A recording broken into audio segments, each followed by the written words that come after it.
سب سے پہلے ہندوستان کی آزادی کے لیے بالاکوٹ کی پہاڑی پر سید احمد شہید اور شاہ اسماعیل شہید نے اپنی جان دی تھی۔ اسی ہندوستان کی آزادی کے لیے شاملی کے میدان میں علماء دیوبند توپوں کا چارہ بنے تھے۔ اسی ہندوستان کی آزادی کے لیے علماء دیوبند کو توپوں رکھ کر ان کے چتھڑے اڑا دیے جاتے تھے۔ ذرا سوچو اس وقت کو کہ آخر وہ کون تھا جو اس ملک کی عزت کو بچانے کے لیے اپنا لہو بہا رہا تھا؟ آخر وہ کون تھا جو حصول آزادی کے لیے مسلمانوں کے اندر جوش اور ولولہ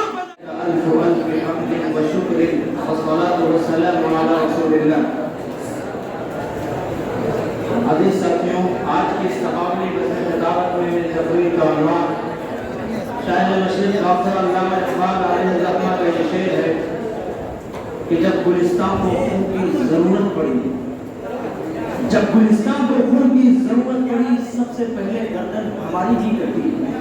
اب ہم سے کہتے ہیں کہ اہل چمن، یہ چمن ہمارا ہے، تمہارا ہے۔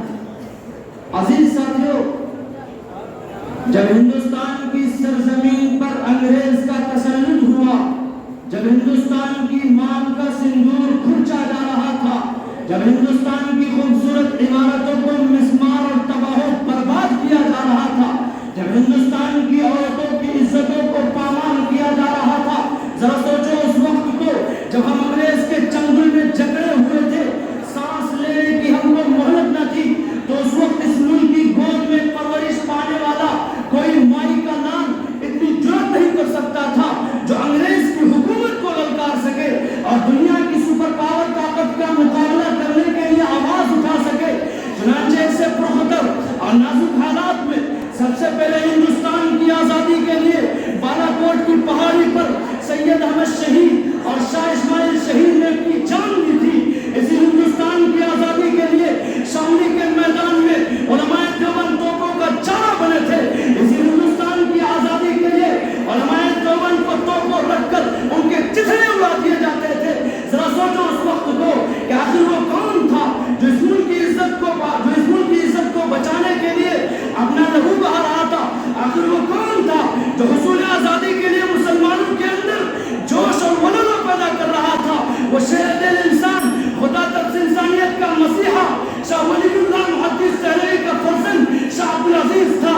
لیکن افسوس کے ساتھ کہنا پڑ رہا ہے کہ آج اس کے برخلاف ہو رہا ہے۔ جب گلستان کو خون کی ضرورت پڑی، سب سے پہلے گردن ہماری کٹی۔ لہٰذا میں پوچھنا چاہتا ہوں ان تعصب پرستوں سے، ان فرقہ پرستوں سے، ان آزادی کا نام لینے والوں سے کہ بتاؤ تو صحیح کہ آزادی اسی کا نام ہے جو چاہے مدارس پر حملہ کرے، جو چاہے مدارس پر پابندی لگائے، جو چاہے قرآن میں تحریف کا مطالبہ کرے؟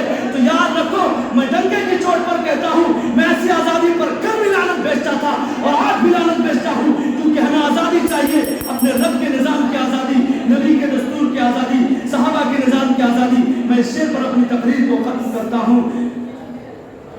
میں اس شعر کے ساتھ اپنی تقریر کو ختم کرتا ہوں کہ جب گلستان کو خون کی ضرورت پڑی، سب سے پہلے گردن ہماری کٹی۔